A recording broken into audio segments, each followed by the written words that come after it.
Narrator. Chris Washington, a skilled photographer, reluctantly agrees to meet the family of his girlfriend, Rose Armitage, unsure of how they will react to him being black. On their drive to Rose's family's secluded estate, they accidentally hit a deer. When they report the incident, a white police officer asks Chris for his identification, even though he wasn't driving. Rose defends Chris, and they leave without further issue. Arrival at the Armitage estate.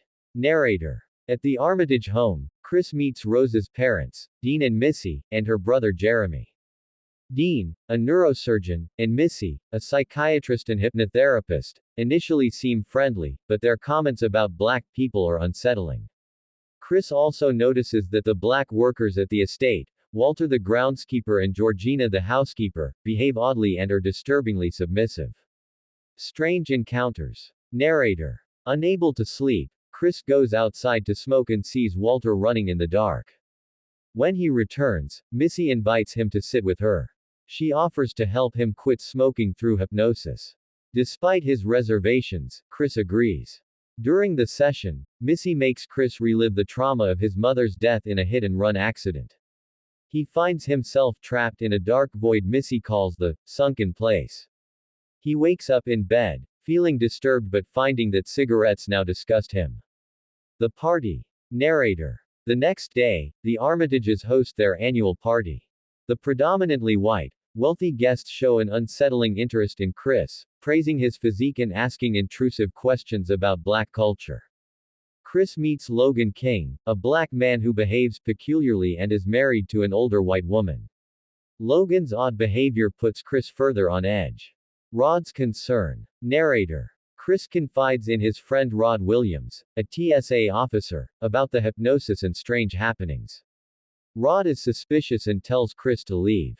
During the party, Chris tries to covertly photograph Logan. The camera flash causes Logan to become hysterical, screaming at Chris to get out. Dean explains it away as an epileptic seizure, but Chris is deeply unsettled. The escape attempt. Narrator. Convinced of the danger, Chris persuades Rose to leave with him. However, while packing, he discovers photos of Rose with several black partners, including Walter and Georgina, contradicting her claim that he is her first black boyfriend. Realizing Rose's complicity, Chris attempts to escape, but the family blocks his path. Missy hypnotizes him again, and he loses consciousness. The truth revealed. Narrator. Chris wakes up strapped to a chair in a dark room. A video featuring Rose's grandfather Roman explains that the Armitage family transplants the brains of older white people into young black bodies, leaving the host consciousness trapped in the sunken place. Jim Hudson, a blind art dealer, wants Chris's body for his sight and artistic talent.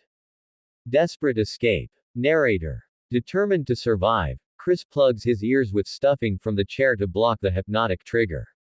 When Jeremy comes to collect him for the surgery, Chris uses his restraints to attack and kill Jeremy. He then impales Dean with the antlers of a deer mount and stabs Missy during a struggle. Chris steals a car and drives away but hits Georgina. Final confrontation. Narrator. Remembering his mother's death, Chris tries to save Georgina, but she is possessed by Rose's grandmother and attacks him, causing the car to crash and killing her. Rose and Walter catch up to him. Using his phone flash, Chris frees Walter's mind from Roman's control. Walter shoots Rose and then himself. Chris begins to strangle Rose but stops, unable to kill her. Rescue. Narrator. As police sirens approach, Chris braces for the worst, but it is Rod who arrives in a TSA car. He rescues Chris, and they drive away, leaving the horrific events behind. Closing scene. Narrator. Chris escapes the nightmare of the Armitage estate, exposing the terrifying lengths some will go to for power and immortality. This ordeal leaves him forever changed, but alive. End credits. Narrator. Thank you for watching. If you enjoyed this detailed summary of Get Out, please like, subscribe, and hit the bell icon for more in-depth movie breakdowns and analyses.